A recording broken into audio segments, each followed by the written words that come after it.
Assalamualaikum warahmatullahi wabarakatuh. Bismillah, alhamdulillah, wassalatu wassalamu ala rasulillah wa ala alihi wa sahbihi wa man wala. Subhanaka la ilma lana illa ma 'allamtana innaka antal alimul hakim. Wala hawla wala quwwata illa billahil aliyyil azim. Allahumma aftah lana hikmatak wanshur alaina rahmataka min khazaini rahmatik ya arhamar rahimin. Baik, kita awali dengan doa terlebih dahulu. Bismillahirrahmanirrahim. Radina billahi rabba wa bil islami dina wa bi muhammadin nabiyya wa rasula. Rabbana zidna ilman nafi'a warzuqna fahman wasi'a. Allahumma rzuqna fahman nabiyyin wa hifdzal mursalin wa ilhaman malaikatil muqarrabin birahmatika ya arhamar rahimin.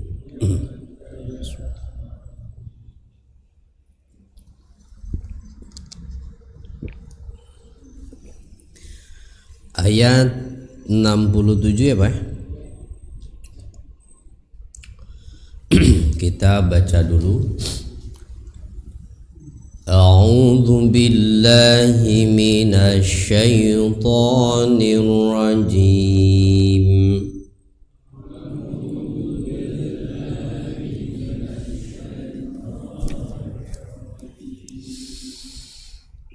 Bismillahirrahmanirrahim.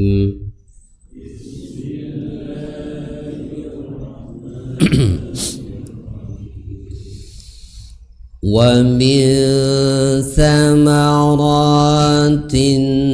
nakhili wal a'nabi tattakhiduna minhu sakara.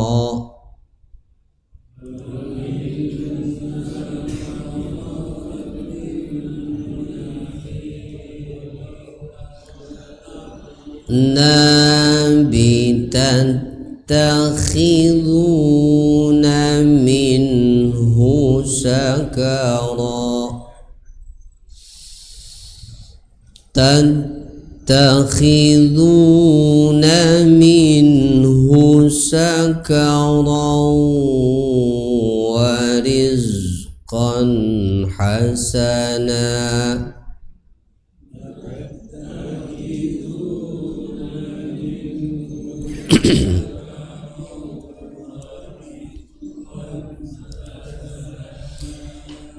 Inna fi dzalika la ayatan liqaumin ya'qilun.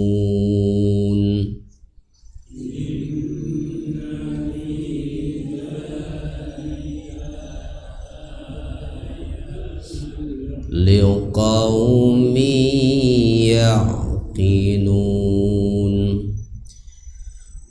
Wa auha rabbuka ilan nahli an ittakhidhi minal jibali buyuta.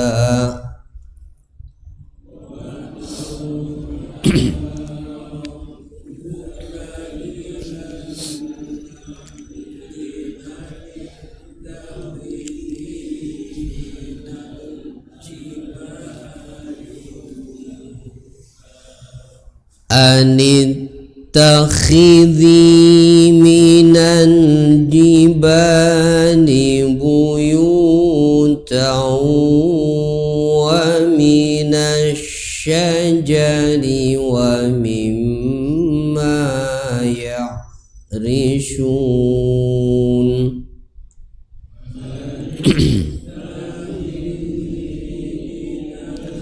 جبال بيوتا ومن الشجر ومما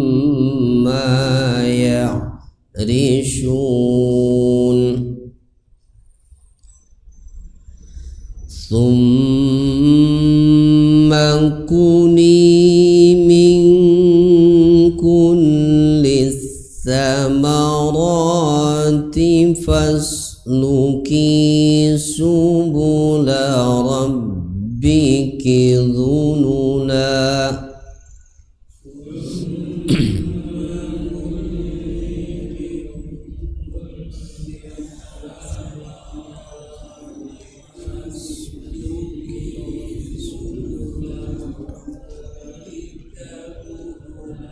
ربك يخرج من بطونها شراب مختلف ألوانه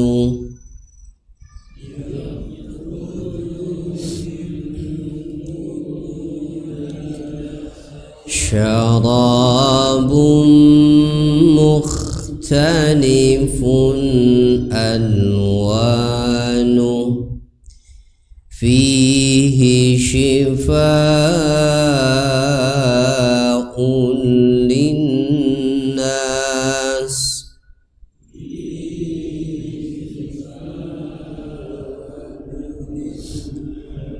إن في ذلك لآية لقوم يتفكرون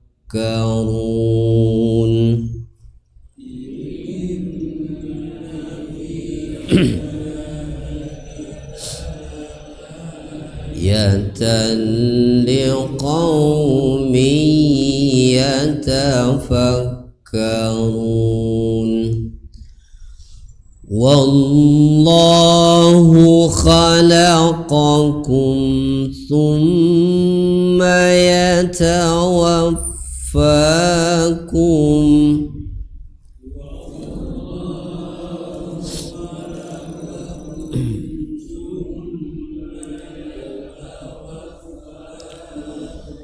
ثم يتوفاكم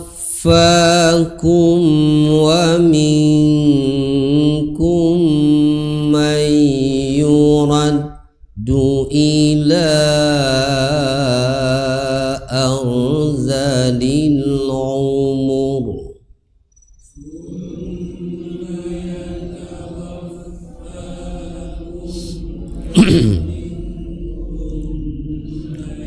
يرد إلى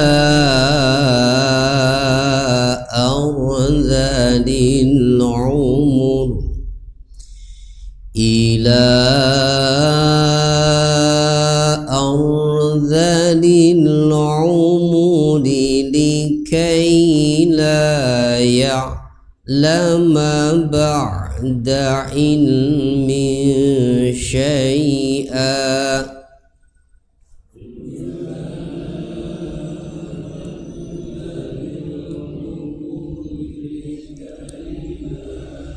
يعلم بعد علم شيئا إن الله عليم قدير.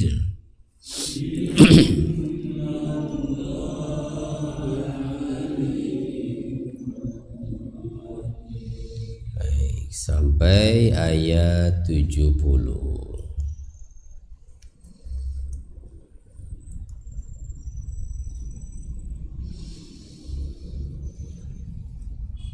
Pembahasan ayatnya masih fi dzikri mazahiri qudratillahi wa ilmihi wa hikmatihi wa rahmatihi.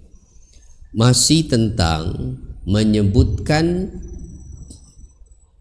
mazahir,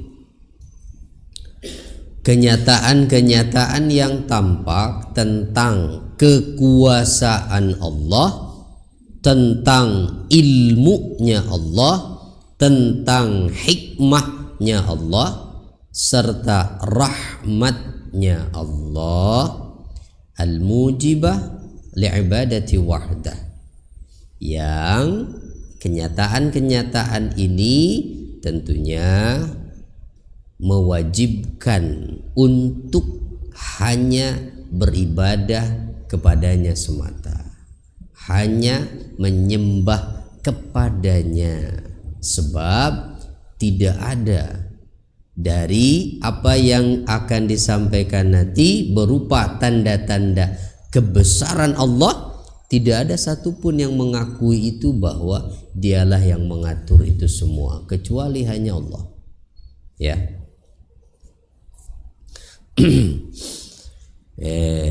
Wal muqarrirah li'aqidatin nubuwati wal ba'sil akhir. Kemudian semua yang dijelaskan nanti juga adalah sekaligus ayat-ayat yang menetapkan akan akidah, keyakinan akan adanya kenabian Rasulullah Muhammad sallallahu alaihi wasallam, serta menetapkan adanya kebangkitan di akhirat. Nah, Allah memulai firman-Nya di kelompok ayat ini di awal ayat ke-67 dengan pernyataan wa min samaratin nakhil. Wa min samaratin nakhili, dan di antara buah kurma. Nakhil sama dengan nakhlah atau nakhl, itu menunjukkan pohonnya, yaitu pohon kurma. Nah, kalau buahnya adalah tamrun, tamar. Kalau sudah dikeringkan disebut tamar. Kalau masih basah disebut rutob. Nah, jadi rutob itu kurma yang baru metik tuh dari pohonnya, masih basah, ya, yang bulat-bulat. Kalau yang kering biasanya keriput. Nah, itu sudah dikeringkan, sudah matang kemudian dikeringkan. Jadi yang banyak dipasarkan memang yang tamar, lebih awet, ya.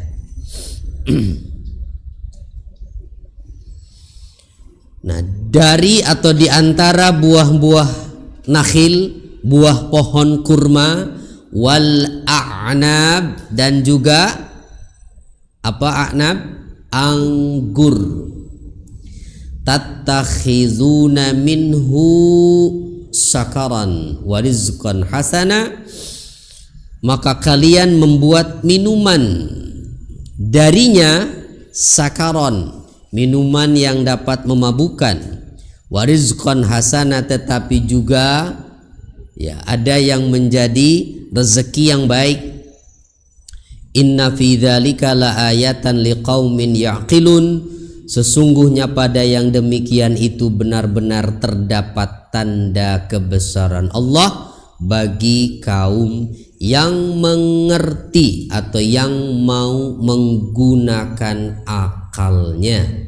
Yaqilun itu yakni di antara buah kurma dan anggur, terutama yang banyak dijadikan minuman dalam hal ini adalah dari anggur, ya, dari anggur yang banyak kemudian dijadikan minuman yang memabukkan.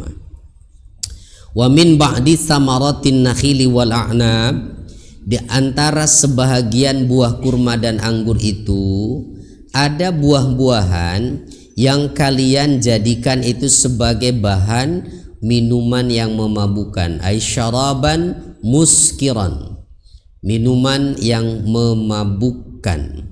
Itu wahaza kana qabla tahrimil khamri, dan ayat ini katanya turunnya sebelum adanya pengharaman khamr, ya.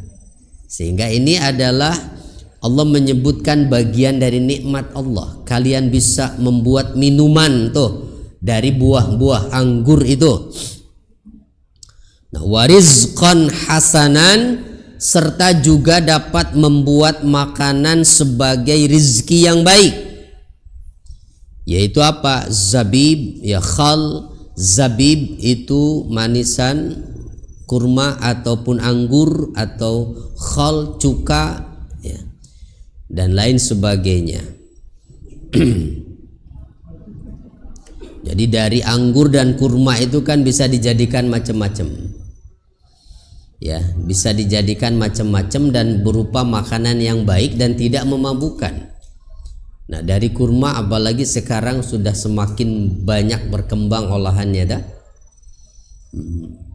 Yang sederhana paling biasanya dijadikan minuman, rendaman kurma itu apa namanya? Hah? Apa? Iya kan, bagus banget itu, ya. Bismillah.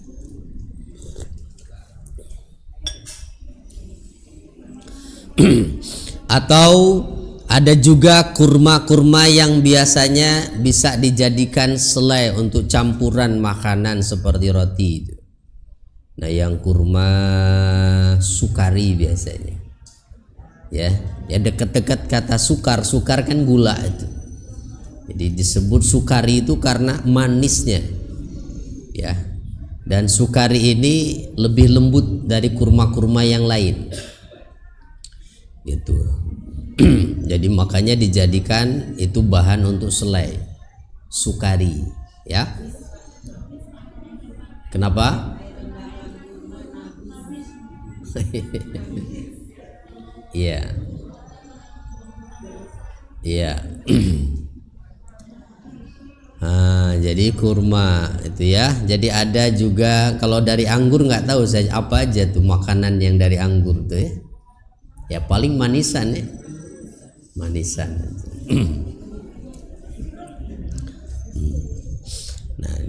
Nah, bahkan di sini disebutkan tatakhiduna minhu sakaron, ya. Ada minuman yang memabukkan, sekali lagi menyebutkan sakaron sebelum adanya pengharaman khamr. Karena bertahap kan, ya. Bertahap diharamkannya khamr itu. Tapi dari bahan kurma dan anggur ini kira-kira lebih banyak yang dihasilkan itu makanan yang haram atau yang halal? Yang halal lah, ya, insyaallah. Masih lebih banyak yang halal, apalagi kurma. Ya, kenapa kurma dan anggur yang disinggung? Kenapa tidak buah yang lain? Ya karena ya turunnya kan ini di Arab. Yang menjadi sasaran ayat ini ya orang-orang Mekah dulu kan. Nah, iya. Dan yang ada di sana ya memang kebanyakan ya anggur dan kurma. Ya mungkin kalau ayatnya turun di Jawa gitu, ya di Jawa Barat, ya mungkin bukan kurma dan anggur yang disinggung gitu, ya.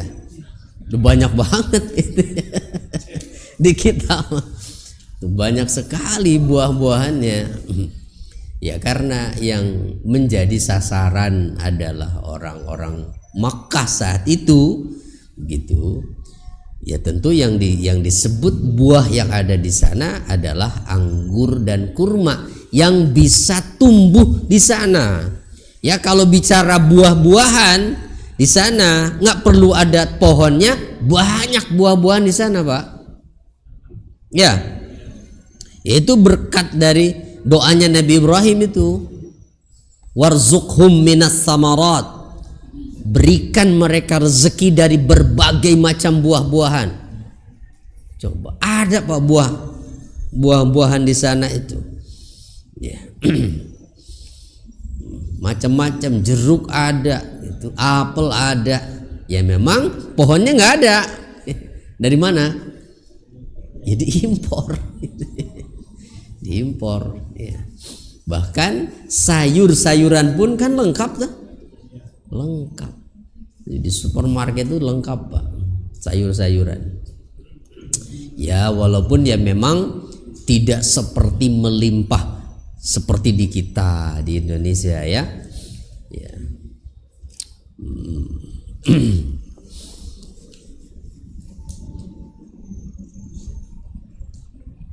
Dan biarpun begitu memang karena di sana nggak tahu ya, mungkin beda seleranya ya.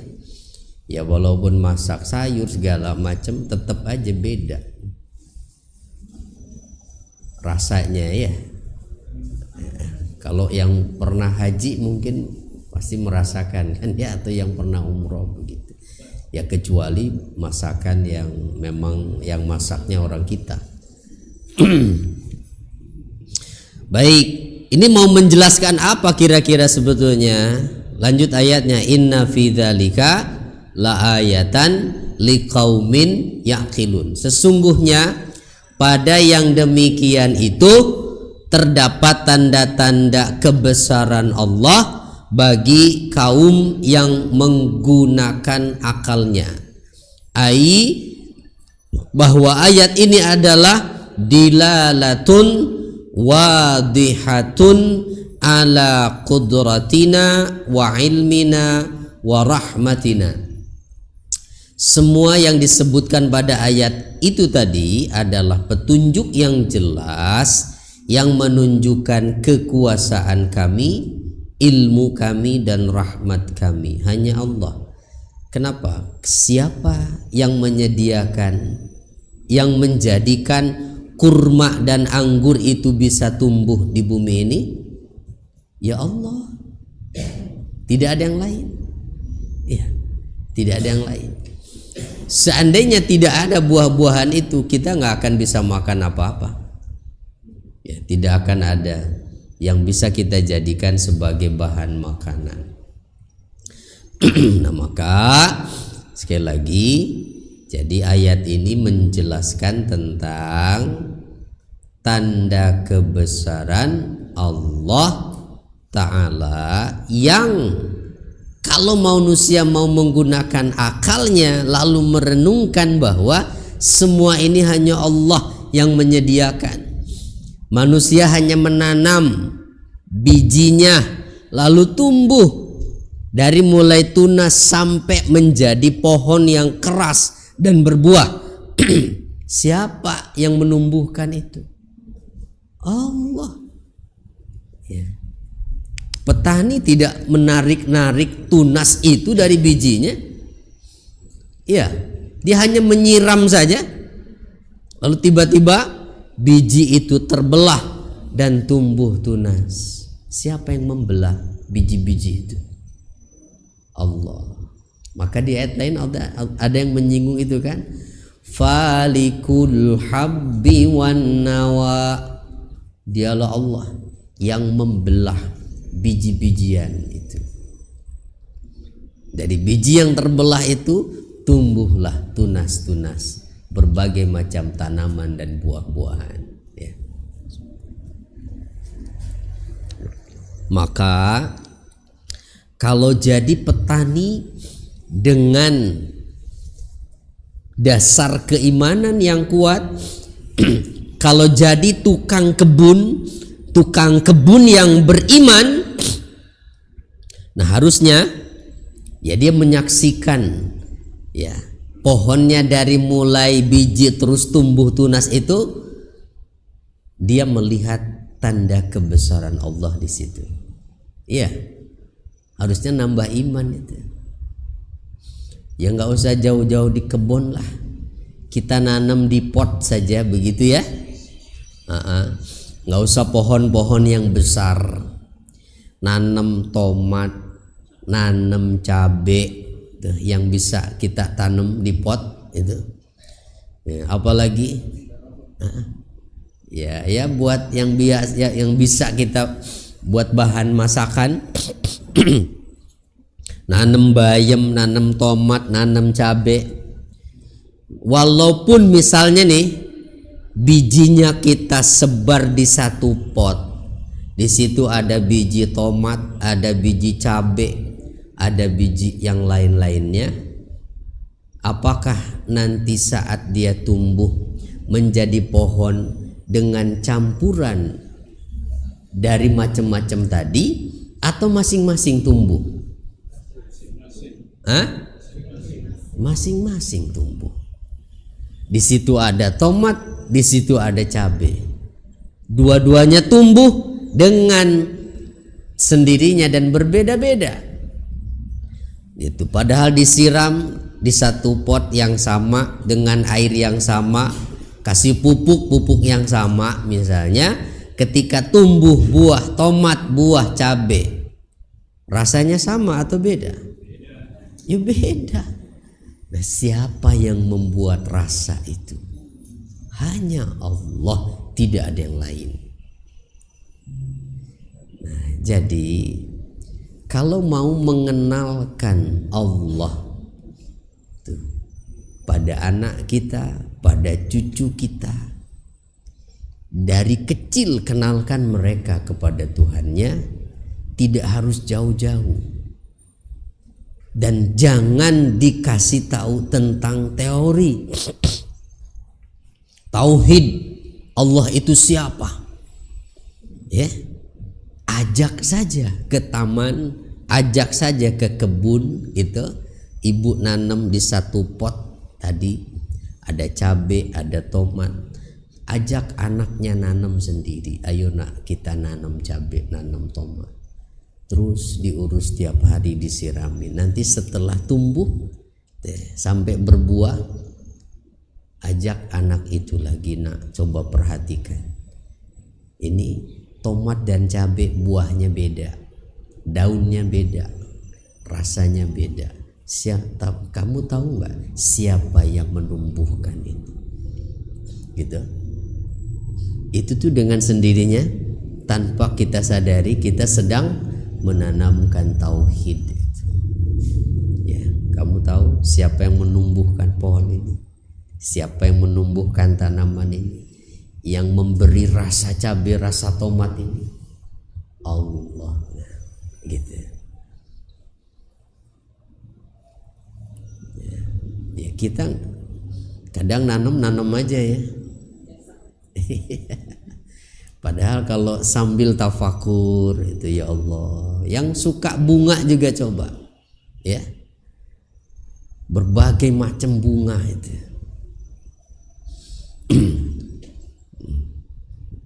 Ya walaupun rata-rata kalau yang namanya bunga kan hidupnya cuma sebentar, mekarnya hanya sesaat itu. Bunga itu mekarnya hanya di pagi hari kan, sore udah kuncup lagi. Bahkan bunga itu hanya bisa kita nikmati hanya beberapa saat saja. Setelah itu layu, kering, dan hancur. Ya, jadi sama. Ibu juga kan tampak cantik seperti bunga juga hanya sebentar saja ya. Iya. Tidak berasa udah lewat masanya itu. Iya. Hah? Apa masih cantik sekarang? Oh masih cantik. Alhamdulillah. Selalu cantik di mata suami ya, insya Allah. Iya, karena suaminya juga sama. Iya. Ya Allah, inna fi dzalika laayatan liqaumin yaqilun. Ya, kita lanjut lagi ya. Ayat berikutnya apa? Wa auha rabbuka ilan nakhli wa auha rabbuk secara bahasa artinya auha itu apa? Auha yuhi adalah memberi wahyu asalnya. Tapi yang dimaksud di sini bukan wahyu, karena yang diberikan adalah lebah binatang. Makanya diterjemahkannya apa? Dan Tuhanmu telah mengilhamkan. Bab kalau dibahasakan memberi wahyu, yang menerima wahyu itu hanya nabi. Ya masa lebah jadi nabi? Gitu. Ya.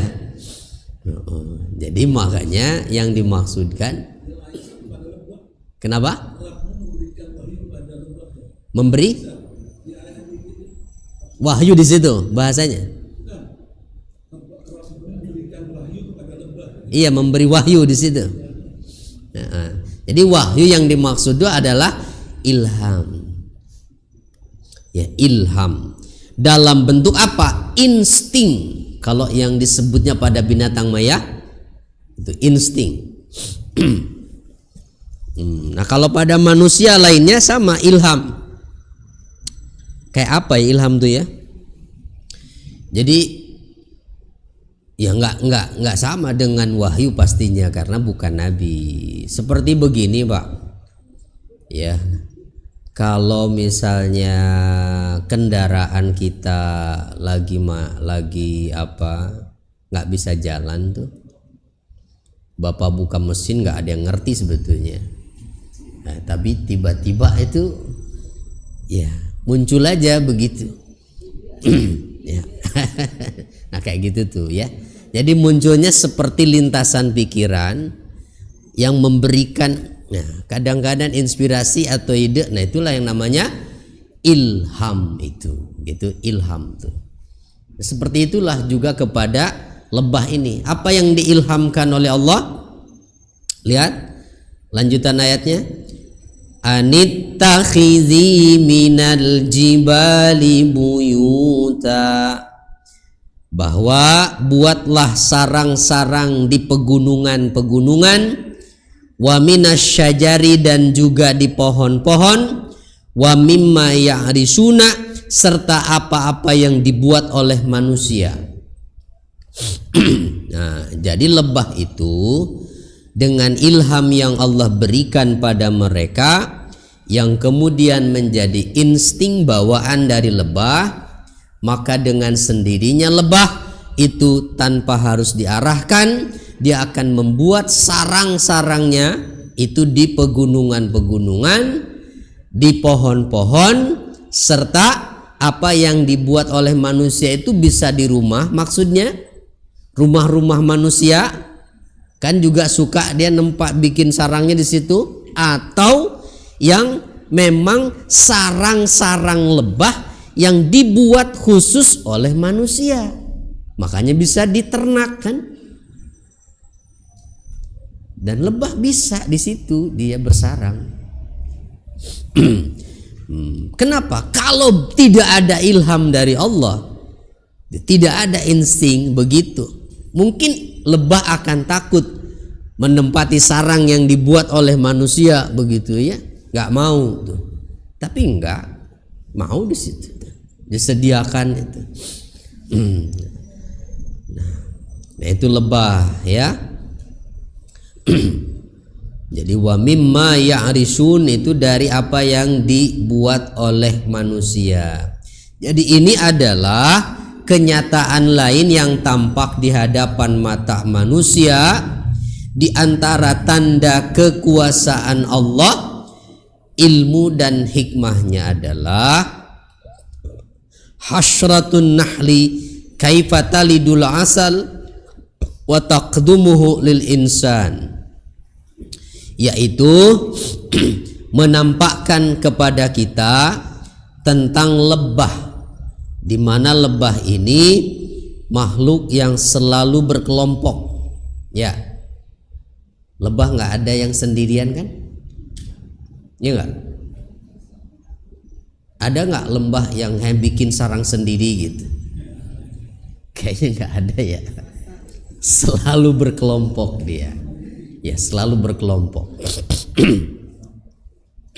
Nggak ada gitu. Lebah lagi marahan itu sendiri dia.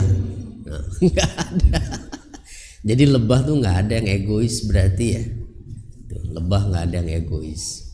Selalu bersama-sama dan menjaga kebersamaan itu. Nah, itu pelajaran buat kita. Kenapa disebut lebah? Ya karena ada pelajaran yang sangat berharga pada lebah itu. Ya termasuk pada kurma dan anggur tadi yang disebutkan. Al-Quran itu tidak semata-mata menyebutkan satu macam buah-buahan, kecuali pada buah itu ada manfaat yang besar. Ya, kurma itu manfaatnya luar biasa. Ya. Dan walaupun manis tetapi tidak berbahaya kan bagi yang diabetes juga. Buat yang punya penyakit gula gitu, kelebihan gula darah, nggak berbahaya. Kurma itu. Dan bahkan bisa cepat mengembalikan energi. Makanya untuk yang puasa itu disunahkan saat buka memakan kurma gitu, kurma. Kalau pada lebah kira-kira apa nih dihubungkan dengan jenis makanan atau minuman yang tadi?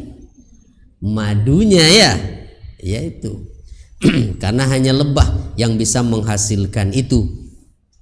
Di samping juga pada perilaku lebah itu ada pelajaran buat kita yang sangat berharga.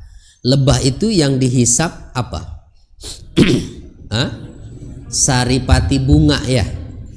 Lebah tidak hinggap kecuali pada sesuatu yang baik. Beda dengan lalat.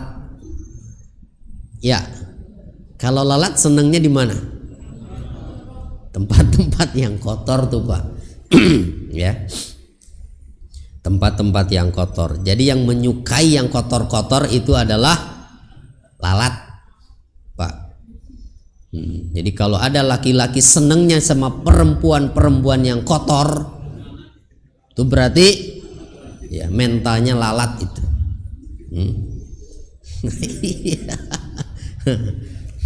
Gak suka dengan yang halal gitu ya. Nah itu mentalnya lalat itu. Kalau lebah hanya hinggap di bunga-bunga. Dan ketika lebah menghisap saripati bunga itu, apakah lebah merusak bunganya? Tidak. Nah itu pelajarannya ya. Ini juga harusnya menjadi pelajaran bahwa seorang mukmin dia berada dimanapun tidak membuat suasana menjadi rusak, menjadi tidak nyaman. Harusnya begitu. Jadi mukmin tuh. Kan ada orang yang keberadaannya itu menjadi suasana tidak nyaman. Ya. Gitu. Ada orang yang kehadirannya justru disayangkan orang. Lah, ada dia. Ada yang begitu tuh. Ya. Jadi disayangkan begitu. Coba nggak ada begitu. Tidak diharapkan gitu keberadaannya itu. Nah jadi mukmin jangan jadi yang begitu Pak. Ya. Itu. Terus yang dikeluarkan dari lebah apa? Madu. Ya, madu yang sangat bermanfaat. Nah ini yang dimaksud makanya disinggung lebah itu. Nah lihat ayat lanjutannya apa? Summa kuli min kullis samarat. Lalu makanlah wahai lebah dari segala macam buah-buahan, lalu tempuhlah jalan-jalan Tuhanmu. Fasluki subula rabbiki dzulula, yang telah dimudahkan bagimu. Yakhruju min butuniha syarabun mukhtalifun alwanuh, maka dari perut lebah itu keluarlah minuman yaitu madu yang beraneka warna sesuai dengan buah yang dia serap saripatinya. Kan macam-macam madu itu. Macam-macam Pak madu itu. Ada madu randu, ada madu kelengkeng, ada madu rambutan, ada. Ya, rasanya beda. Gitu, macam-macam tuh. Macam-macam. Termasuk daerahnya juga ya kan, ada madu Sumbawa itu. Ada madu apa lagi? Madu hutan, madu hitam ada ya. Nah itu nggak tahu tuh menghisap apa tuh berarti lebahnya ya. Sehingga madunya hitam begitu. Separe kali. Wallahu a'lam, nggak tahu dah itu ya. Menghisap buah apa itu. Kan ada madu pahit juga ya. Ada. Buat obat batuk gitu. Dan madunya madu pahit itu. Allah, masya Allah.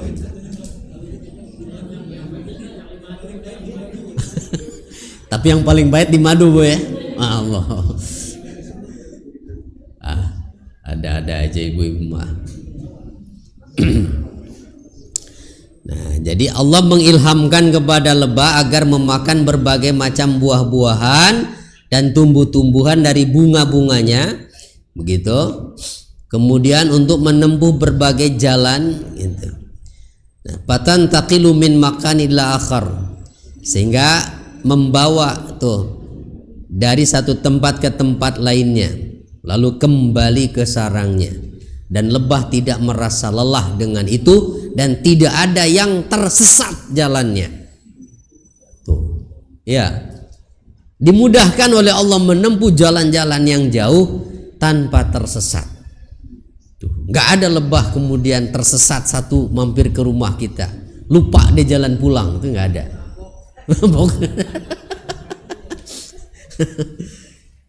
Masya Allah ya. Kita nggak sampai kepikiran ke situ ya. Iya.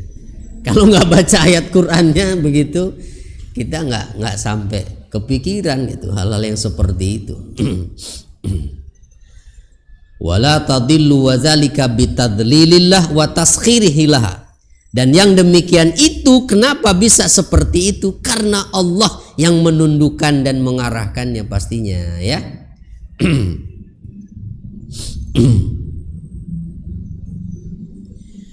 Nah, yakhruju min butuniha syarabun mukhtalifun alwanu. Dari perut lebah itu keluar minuman berupa madu yang beraneka warna. Ada yang putih, ada yang merah, ada yang hitam, ya, macam-macam. Tergantung apa yang dimakannya. Itu. Apa yang terkandung pada madu itu? Fihi syifaun linnas. Nah ini dia, pada madu itu ada syifa. Apa syifa itu? Obat. Untuk siapa? Bagi manusia ya. Bahkan katanya ya Pak, jadi hadat tazkir fi qaulihi syifaun dalun ala ba'din duna ba'din. Ini menunjukkan sebahagian, tidak sebahagian yang lain katanya ya. Hatta yadumma ilaihi ba'dul adwiyah awil aqaqil al-ukhra. Amma ma'aniyah ay an yashraba biniyati syifa minal mu'min fa innahu syifa'un likulli da. Bahwa pada macam madu itu ada yang jadi obat katanya, memang nggak semuanya tetapi sebahagian. Tetapi nah, kalau konteksnya dengan niat, jika seorang mukmin mengkonsumsi madu dengan niat mendapatkan syifa dari madu itu, fa innahu syifaun likulli da'in, maka madu yang diminumnya akan menjadi obat bagi setiap penyakit. Tuh gitu ya, makanya Nabi menganjurkan kita selalu mengkonsumsi madu. Tapi ibu nggak mau dimadu ya. Ya jangan dimadu mah, tapi minum madu. Nah, itu.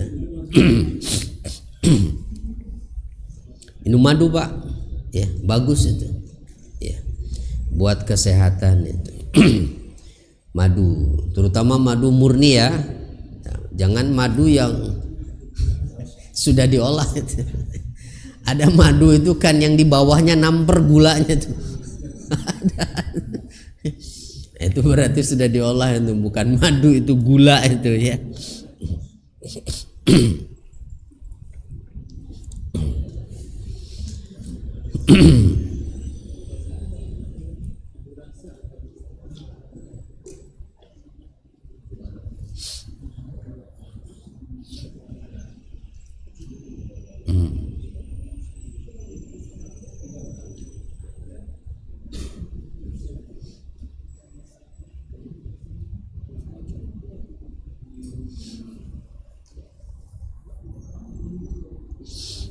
Nah, jadi di situ juga ada riwayat ya, bagaimana orang yang sakit itu bisa sembuh kembali dengan bahkan diberi minum madu, isqihi asal katanya, beri minum dia madu. Ada nggak Pak di situ di terjemahannya? Nah, riwayat hadis sahih itu, ada seseorang yang menderita penyakit apa tuh, perut ya. Nah, jadi ada masalah di perutnya. Nabi menganjurkannya untuk minum madu.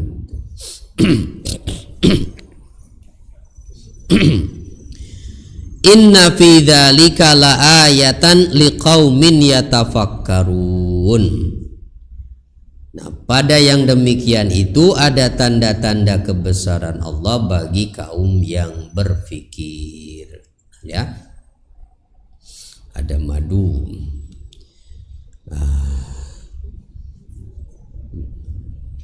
Ada persediaan di rumah madu Pak?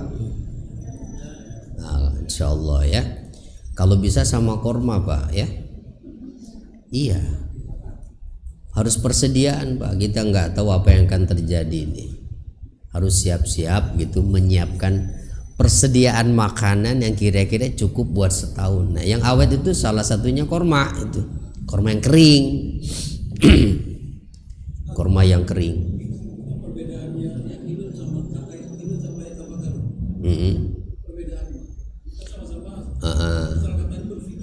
Iya, ya kalau yaqilun itu yang menggunakan akalnya, gitu, semata-mata menggunakan akalnya atau berpikir.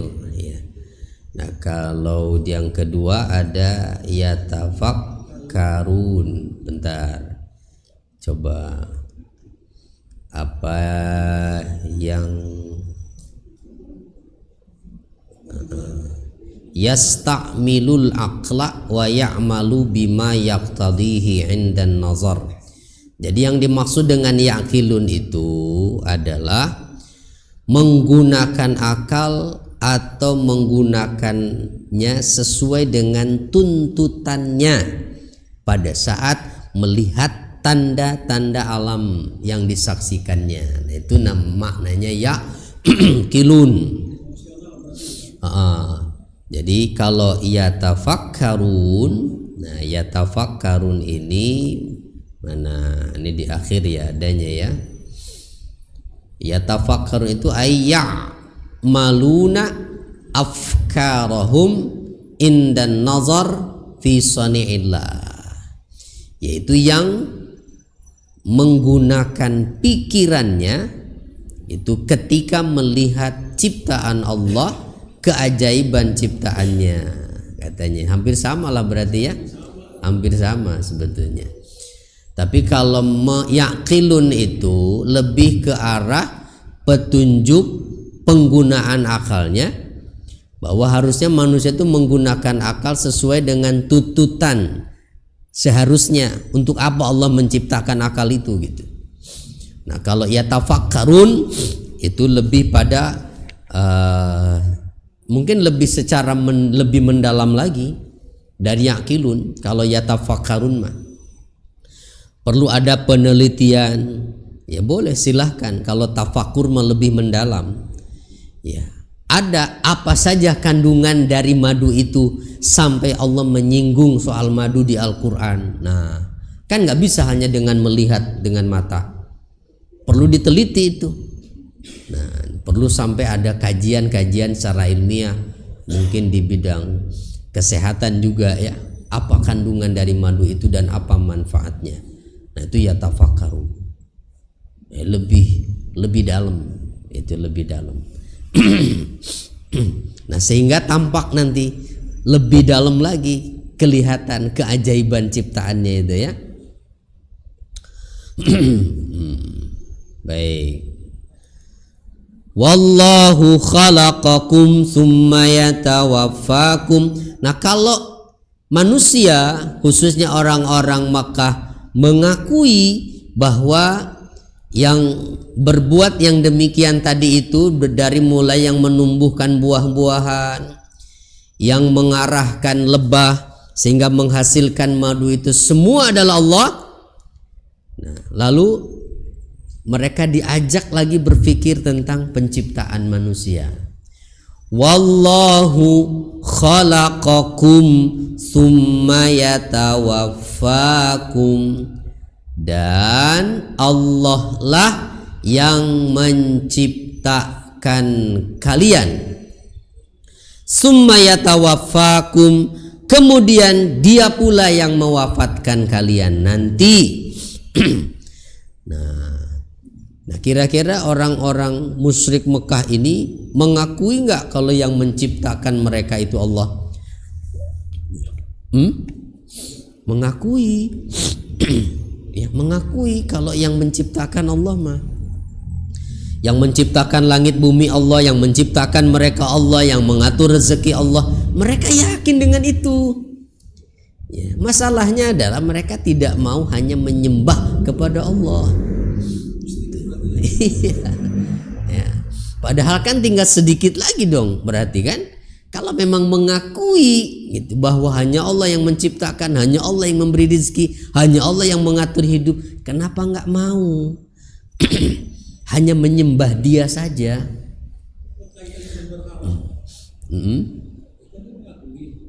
Ya itu, jadi rububiyahnya mereka sudah benar. Nah tinggal uluhiyahnya. Kan tauhid ada dua itu makanya. Ya, kalau rububiyah saja belum sah, harus uluhiyah. Uluhiyah itu mengakui hanya Allah satu-satunya yang berhak disembah. Alasannya apa? Karena orang-orang musyrik itu alasannya mereka mendapati nenek moyang mereka sebelumnya juga begitu, nggak mau meninggalkan tradisi nenek moyang. Nah itu berat itu. Ya, lebih berat meninggalkan tradisi nenek moyang. Ya kami mendapati nenek moyang kami, kan begitu alasannya kan? Ketika disuruh hanya menyembah Allah itu. Nah, dan memang untuk melepaskan masyarakat dari tradisi yang sudah melekat itu memang susah, Pak, berat. Ya. Sama di kita, makanya di Indonesia khususnya kemudian muncullah ada istilah Islam kejawen, ya, yaitu Islam yang masih campur aduk ajarannya dengan ajaran-ajaran di luar Islam, begitu. Ya termasuk tradisi-tradisi yang masih berbau syirik di kita masih ada dan susah untuk dihilangkan itu. Nah Allah lah yang menciptakan kalian kemudian mewafatkan kalian. Wa minkum may yuraddu ila arzalil umur, dan di antara kalian itu ada orang yang dikembalikan pada usia yang tua renta. Ardhalil umur itu diartikan apa? Pikun, ya, likaila ya'lama ba'da ilmin syai'a, sehingga dia tidak lagi mengetahui sesuatu yang pernah diketahuinya. Ya, orang pikun kan begitu ya, lupa. Jangankan sehari yang lalu, baru saja dikerjakan udah nggak ingat. Itu baru dikasih makan udah ngomel sama anaknya, kapan saya dikasih makan. Itu, nah itulah makanya yang bikin berantem tuh sama anak begitu ya, ngeselin itu. Jadi orang tua itu begitu. Dah, ya sama kayak bayi lagi kan, ngeselin juga tuh anak kecil ya. Iya. Cuma kalau anak kecil mah biar ngeselin juga masih ada lucu-lucunya. Nah kalau orang tua, nah itu, iya nggak ada lucu-lucunya, makanya, aduh butuh kesabaran banget itu kalau ngurus orang tua mah ya. Nah itu makanya jangan terus didoakan panjang umur Pak. Kepanjangan juga repot ya. Nggak usah sampai ardalil umur lah ya, jangan sampai pikun itu, kasihan anak-anak kita, takutnya nggak sabar mereka. Takutnya nggak sabar begitu. Jadi ini adalah juga diantara tanda kebesaran Allah, menjadikan manusia yang tadinya lemah terus tambah kuat sampai puncak.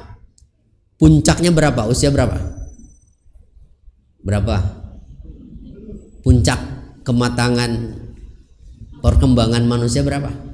40 Pak. Kita udah banyak yang lewat kan? Itu kurvanya udah pada menurun ini. Dari 40 itu nurun lagi tuh ya. Mulai 40 mulai kesemutan, nggak bisa lama-lama duduk pada satu posisi. Betul, makanya kalau ibu-ibu ngaji itu pasti aja belok kanan belok kiri.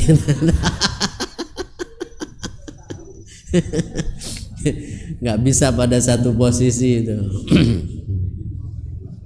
Ya, udah apalagi 50 60 udah menurun dah tuh ya, sampai ila arzalil umur ya, ila arzalil umur. Arzalil umur tuh usia pikun ya, usia pikun. Tapi Pak, insya Allah ya, kalau ahli ibadah itu yang rajin baca Quran, rajin tahajud, Allah jaga dari keadaan pikun insya Allah ya. Makanya orang-orang tua dulu kan hebat ya, kuat-kuat fisiknya itu, kuat-kuat fisiknya, giginya nggak copot sampai tua, matanya masih tajam begitu. Rahasianya apa? Ibadah Pak, sholat malam ya, sholat malam. Paling tidak minimal jaga sholat 5 waktu tepat di awal waktu. Ada 9 kemuliaan yang Allah berikan. Ini dari Utsman bin Affan ini dasarnya ya. Kata Utsman bin Affan, siapa yang menjaga sholat 5 waktu tepat di awal waktu, Allah akan berikan 9 kemuliaan. Nah, salah satunya dari 9 itu, Allah akan jadikan badannya sehat. Tuh, ya, kayaknya jaga sholat tepat waktu, insyaallah. Tapi jangan suka suuzon orang yang sakit-sakitan. Tuh males kamu sholatnya berarti gitu ya. Ya belum tentu juga ya. Ya kalau itu ujian ya, dari Allah ya. Jangan suka suuzon. Nah, innallaha alimun qadir, sesungguhnya Allah Maha mengetahui, Maha kuasa. Kita lihat kesimpulan ayatnya sampai 70. Yang pertama menjelaskan karunia Allah kepada hamba-hambanya dengan menyebutkan sebahagian rezeki yang diberikan kepada mereka agar mereka bersyukur kepada Allah Ta'ala atas segala nikmatnya. Wah, apalagi di kita ya Pak ya, di Indonesia segala macam ada itu. nggak usah takut kelaparan, walaupun nggak kerja juga di Indonesia mah, apalagi di kampung mah, asal rajin mau nanem aja, bisa kangkung, bayam, macem-macem. Iya. Asal mau gerak aja gitu ya, jangan malas, insya Allah ada itu. Macam-macam buah-buahan dari yang kita tahu sampai yang nggak tahu namanya ada kan? Di Indonesia itu. Iya. Apel aja macam-macam apel ada ya. Dari apel hijau, apel merah gitu, sampai apel yang buluk gitu. Apel yang ada bedaknya itu apa? Iya. Iya. Yang kedua, menjelaskan ayat-ayat Allah yang menunjukkan atas kekuasaan, ilmu dan hikmahnya dalam hal penciptaan minuman, makanan serta obat bagi manusia. Nah, yang salah satunya tadi disebutkan apa? Menjadi obat itu madu, ya. Kalau dalam hadis apa, Pak? Yang obat segala macam penyakit itu. Hah? Dalam hadis apa? Al-habbatus sauda, jinten hitam. Nah, itu tuh obat segala macam penyakit. Ya. Ya, kecuali kematian katanya ya. Itu nggak ada obatnya. Sama tua, Pak. Tua itu nggak ada obatnya, Pak. Ya. Itu kalau tua ada obatnya, paling laku itu. Minum muda lagi gitu ya. Minum muda lagi. Nggak ada obatnya itu. Lalu yang ketiga, keutamaan akal serta menggunakannya untuk berpikir dan bertafakur. Ya. Jadi kalau digunakan untuk tafakur itu buahnya adalah, nah, kita semakin yakin dengan Allah Subhanahu wa taala, ya. Itu makanya sesekali main ke kebun itu ya, yang beraneka macam buahnya itu. Di mana di sini? Di Mekarsari ya, mana? Itu. Ya, macam-macam buah itu. Kemudian yang keempat, menetapkan akidah adanya hari akhir yang ditunjukkan oleh kekuasaan dan ilmu ilahi, karena zat yang berkuasa menciptakan dan mematikan tentu tidaklah dapat diingkari bahwa dia berkuasa mencipta sekali lagi dan tidak mematikannya lagi. Kalau mencipta dari tidak ada menjadi ada Allah berkuasa, masa akal kita meragukan bahwa dia akan mencipta ulang sekali lagi, hanya mengulang penciptaan? Kan lebih ringan pastinya. Masa akal kita nggak mau menerima itu? Dan setelah itu tidak akan ada mati lagi, ya. Nah, jadi nanti di akhirat tidak akan ada meninggal lagi, Pak. Ya. Abadi selamanya. Mudah-mudahan kita semua ngumpulnya di sorga ya, gitu. Ya, bertetangganya di sorga nanti insya Allah. Alhamdulillah Rabbil Alamin. Sampai ayat 70. Nah, ini ibu-ibunya tambah banyak nih kayaknya nih, ya. Ada tambahan lagi. Alhamdulillah tambah rame. Ya, sebenarnya mah kan kalau dipahami mah Quran tuh enak ya, bukan enak apa, banyak ilmu yang kita dapat dan terus ya bikin penasaran sebetulnya, ya bikin penasaran. Yang kalau kita baca di rumah sendiri mah belum tentu gitu mau belum tentu mau gitu ya. Iya. Nah, kalau yang mau bisa buat dibaca kembali di rumah. Nah, Nah, mungkin ada yang belum dapat informasinya. Ini yang kita gunakan referensinya itu tafsir Aisarut Tafasir. Tuh, jadi saya ambil intisari tadi kandungan-kandungan ayat itu dari tafsirnya, Bu, ya. Sudah ada terjemahannya 7 jilid. Nah, 7 jilid segini nih. Nggak tahu sekarang harganya berapa tuh. Pak Hebsi sudah punya tuh, Pak Hebsi itu. Kalau ada yang mau buat baca lagi di rumah, silahkan. Ya. Beli online aja, Bu. Ada banyak di online juga itu. Antara 900 sampai 1 jutaan lah. Mahal apa murah tuh? Segini loh. Ya nih. Buat koleksi di rumah, bisa diwariskan itu mah. Ya, kita nggak sempat khatam bacanya, insya Allah anak cucu kita nanti yang baca tuh. Ya seperti ini. Memang kalau di slide kan nggak saya tampilkan semua. Kalau ibu baca tafsirnya itu kelompok ayatnya, terus mungkin terjemahannya ya, ada mufradatnya. Mufradat itu penjelasan kata-kata sulitnya.